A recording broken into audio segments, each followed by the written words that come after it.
Hello students, आज हम पढ़ने वाले हैं क्लास 8वीं के 8th क्लास का इतिहास और नागरिक शास्त्र। इसमें पहला चैप्टर है जिसका पूरा स्वाध्याय, ये जो स्वाध्याय दिया हुआ है मैं कंप्लीट करके आपको दिखाने वाली हूँ। इसके सारे लेक्चर्स मैंने आप लोगों को अपलोड कर दिए हैं, उसको आप जरूर जाकर देखिएगा, अच्छे से समझिएगा क्या है हमारा इतिहास के साधन है, कौन कौन से साधन है उसके बारे में डिटेल में मैंने एक्सप्लेन किया है। तो आई होप आप उसको जरूर देखेंगे।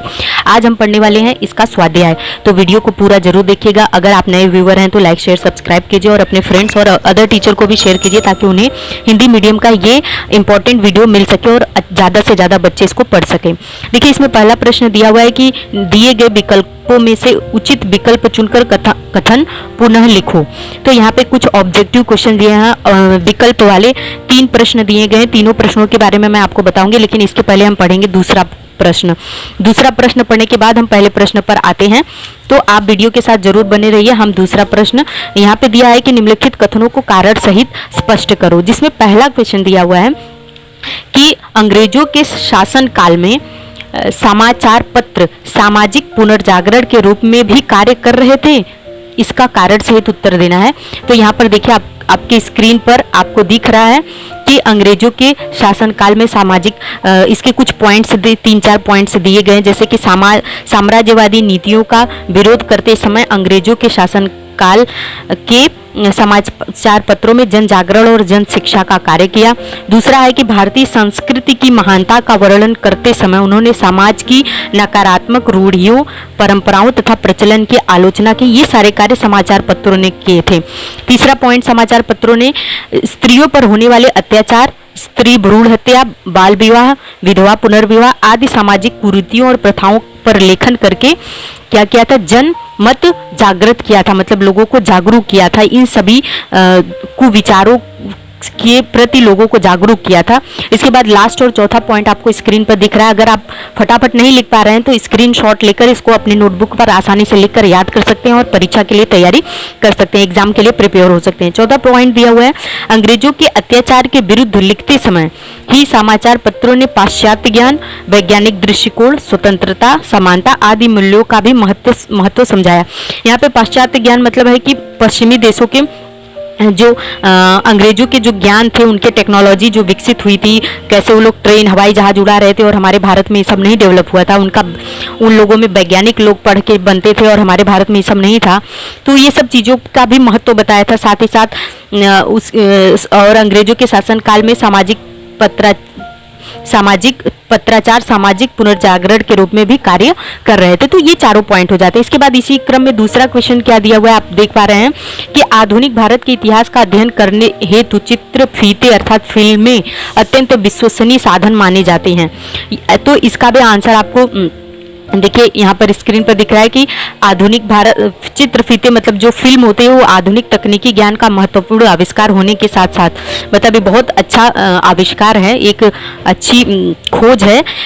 इसके साथ साथ आधुनिक भारत के इतिहास का अध्ययन करने हेतु अत्यंत विश्वसनीय साधन माने जाते। क्यों माने जाते, इसका कारण ये पॉइंट में दिया हुआ है। कुछ पॉइंट्स यहाँ पर हैं जो कि आप स्क्रीन पॉज करके या जो है स्क्रीनशॉट लेकर देख सकते हैं कि भारत के स्वतंत्रता संग्राम के महत्वपूर्ण घटनाएं जिस रूप में घटी थी उसी रूप में चित्रफीते के माध्यम से हमें दिखाई देती है। जैसे कि सबसे महत्वपूर्ण घटना भगत सिंह को फांसी देना, उनकी फिल्म आप देखेंगे भगत सिंह, तो आपको पता चलेगा कि स्वतंत्रता संग्राम में कैसे वो घटनाएं घटी थी, वो सारी चीजें, या चंद्रशेखर आजाद की मूवी देखेंगे, वो फिल्म देखेंगे तो आपको पता चलेगा कि हमारे देश के आज़ादी के लिए स्वतंत्रता संग्रामियों ने कैसे कैसे क्या क्या घटनाएं हुई थी, वो सारी घटनाएं हम फिल्म में देख सकते हैं। दूसरा पॉइंट दिया है कि सामाजिक जीवन की अच्छी घटनाओं, आदर्शों और मूल्यों का तथा आदर्श विचारों पर फिल्में बनाई जाती हैं। मतलब जो अच्छी अच्छी घटनाएं हैं, जैसे कि APJ अब्दुल कलाम के जीवन है या उनके आदर्श क्या है, उनकी घटनाओं, सरदार वल्लभ भाई पटेल का जीवन कैसा था, महात्मा गांधी का जीवन कैसा था, उनके आदर्श क्या थे, नीतियाँ क्या थी, उन सब चीज़ों पर भी फिल्में बनाई जाती है, जिससे देखकर हमें उनके जीवन के बारे में और वो समय की परिस्थिति के बारे में पता चलता है। आगे हम देखते हैं तीसरा पॉइंट क्या दिया हुआ है। तीसरा पॉइंट यहीं पर स्क्रीन पर आप देख पा रहे हैं कि सामाजिक समस्याएं, रूढ़ियाँ, अंधविश्वास आदि समस्याएं भी फिल्मों द्वारा हल की जाती हैं। जैसे कि विधवा विवाह, रूढ़वादी परंपरा है, बाल विवाह, इन सब चीज़ों को तोड़ने के लिए भी फिल्मों ने बहुत महत्वपूर्ण योगदान दिया है। साथ ही साथ तात्कालिक सामाजिक, धार्मिक, राजनीतिक तथा सांस्कृतिक जीवन फिल्मों में छायांकित होता है। इसलिए आधुनिक भारत के इतिहास का अध्ययन करने हेतु चित्रफितें अत्यंत विश्वसनीय साधन माने जाते हैं। तो इस तरीके से इसका आंसर आप कर लेंगे। इसके बाद देखिए आगे क्या दिया हुआ है। आगे हमारा तीसरा प्रश्न दिया हुआ है कि टिप्पणी लिखिए। आप देख पा रहे हैं स्क्रीन पर, टिप्पणी लिखना है हमें किन किन चीजों पर लिखना है। छायाचित्र यानी फोटो पर, वस्तु संग्रहालय, और क्या है, और इतिहास, और तीसरा पॉइंट है श्रव्य साधन। इन तीनों पॉइंट पर टिप्पणी लिखना है। तो आप देख लीजिए तीनों का जो है यहाँ पे आंसर आपको स्क्रीन पर दिख रहा है। यहाँ पे देखिए फोटो के बारे में दिया हुआ है कि छायाचित्र के माध्यम से व्यक्ति, वस्तु, प्रसंग तथा घटना उसी रूप में दिखाई देती है। जब आप फोटो खींचते हैं तो जो चीज जैसी रहती है वैसी की वैसे हमें दिखाई देती है।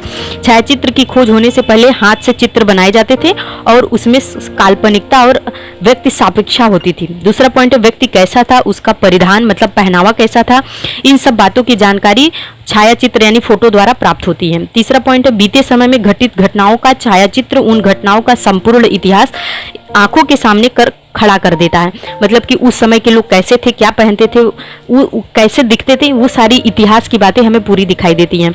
उसके बाद तात्कालिक वस्तुओं के छायाचित्रों, लास्ट पॉइंट है, द्वारा उन वस्तुओं के प्रकारों मतलब उनके निर्माण की पद्धति आदि की जानकारी मिलती है। इसके कारण छायाचित्र आधुनिक भारत के इतिहास का विश्वसनीय दृढ़ दृश्य साधन माना जाता है। मतलब उस समय की चीजें कैसी दिखती थी उसका हूबहू फोटो हमें अगर देखने को मिल जाता है तो वो चीजें हमें विश्वसनीय हो जाती हैं। तो ये सबसे बेस्ट जो है दृश्य साधन माना जाता है। क्या? दृश्य छायाचित्र यानी फोटो। उसके बाद वस्तु संग्रहालय और इतिहास भी एक इम्पॉर्टेंट पॉइंट है। इसमें कुछ पॉइंट्स 3-4 पॉइंट दिए हुए हैं जिसमें क्या लिखा हुआ है कि जिस संग्रहालय में वस्तुएं, बर्तन, शास्त्र यानी हथियार, शस्त्र, सिक्के, कागज पत्र, वस्त्र आदि वस्तुओं का कलात्मक पद्धति से लोगों को दिखाने के लिए उन्हें संरक्षित रूप में रखा जाता है, उसे वस्तु संग्रहालय कहते हैं। यहाँ पे देखिए वस्तु संग्रहालय की परिभाषा भी आपको लिखने के लिए मिल जाएगी, तो आप इसको अच्छे से लिख कर याद कर लीजिए। और वस्तु संग्रहालय क्या होता है? जहाँ पर बर्तन, शस्त्र, सिक्के, कागज, पुरानी चीजों को सुरक्षित रखा जाता है, उसे बोलते हैं। दूसरा पॉइंट है इन वस्तुओं के आधार पर तत्कालिक सामाजिक, राजनीतिक तथा धार्मिक इतिहास की जानकारी हमें प्राप्त होती है। उसके बाद तीसरा है सिक्कों द्वारा संबंधित कला की धातुओं और लोगों की आर्थिक स्थिति का अनुमान लगाया जा सकता है। मतलब सिक्के चांदी के हैं, सोने के हैं, तांबा के हैं, उस पर किस प्रकार की कला बनी हुई है, किसका चित्र बना हुआ है, तो इन और आर्थिक स्थिति, लोग कितने अमीर थे, कितने गरीब थे, इन सब चीजों का भी अनुमान लगाया जा सकता है। लास्ट पॉइंट है शिल्पकला, चित्रकला, धातुकला और शस्त्रकला आदि कलाओं की प्रगति के विषय में जानकारी प्राप्त की जा सकती है। मतलब संग्रहालय में आप जाएंगे तो कैसे नक्काशी करके खंबे बनाए गए हैं, चीजों को कैसे बनाया गया है, चित्र कैसे बनाया जाता था, धातु कला कैसी होती थी, यानी बर्तन कितने डिजाइन के, कितने आकार के, किस तरीके से बनाए जाते थे, और शस्त्र कला, शस्त्र क्या होता था, कितने खतरनाक शस्त्र बनाए जाते थे, इन सब चीजों के विषय में जानकारी मिलती है। और वस्तु संग्रहालय और इतिहास दोनों एक दूसरे से संबंधित हैं। मतलब आप किसी भी संग्रहालय में जाते हैं, वस्तु के संग्रहालय में, तो आपको इतिहास समझने की अच्छा मौका, चांस मिलता है। तो ये दोनों एक दूसरे से संबंधित है, एक दूसरे के अभिन्न अंग है। तो वस्तु संग्रहालय इतिहास लेखन का महत्वपूर्ण साधन है। फिर आगे तीसरा पॉइंट दिया है श्रव्य साधन। श्रव्य साधन क्या है? ध्वनि मुद्रित श्रव्य साधनों के अंतर्गत आते हैं जो सुनने के काम आता है। ध्वनि जिसमें जैसे रेडियो केवल हम सुन सकते हैं, देख नहीं सकते हैं, तो ध्वनि मुद्रित ये श्रव्य साधन आता है। इस ध्वनि मुद्रण कला का अन्वेषण हो जाने के पास, अन्वेषण मतलब खोज होता है, इसका खोज हो जाने के पास, डिस्कवर हो जाने के बाद यह साधन इतिहास अध्ययन के लिए बहुत ही उपयोगी, मतलब बहुत इंपॉर्टेंट सिद्ध हुआ, बहुत हेल्पफुल हुआ।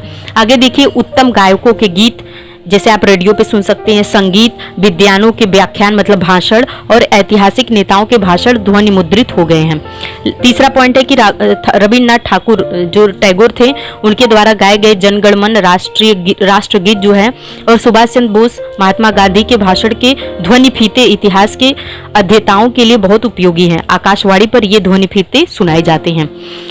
और लास्ट पॉइंट इसी में दिया है कि इन श्रव्य साधनों द्वारा इतिहास के अध्येताओं को तत्कालीन सामाजिक, सांस्कृतिक, वैचारिक तथा शैक्षणिक इतिहास की जानकारी मिलती है। तो इस तरीके से हमें इतिहास के बारे में जानकारी प्राप्त हो जाती है। तो आई होप आपको, मैं थोड़ा फास्ट जरूर बोल रही हूँ, लेकिन आप इसको अगर वीडियो पॉज करके और स्क्रीनशॉट लिख करके लिखेंगे तो आप लिख पाएंगे। इसके बाद यहाँ पर आप देखिए, यहाँ पर आपको दिया है क्वेश्चन नंबर 4, निम्न संकल्पना चित्र को पूरा करना है। इसमें भौतिक साधन है और उन भौतिक साधनों के बारे में लिखना है। तो यहाँ पे देखिए भौतिक साधन में क्या है, भवन आता है, रजवाड़े आते हैं, कारावास आता है, स्मारक आता है, सिक्के आते हैं, प्रतिमाएं आती हैं, पुल आता है, सड़कें आती हैं, ये सारी चीजें भौतिक साधन में आते हैं।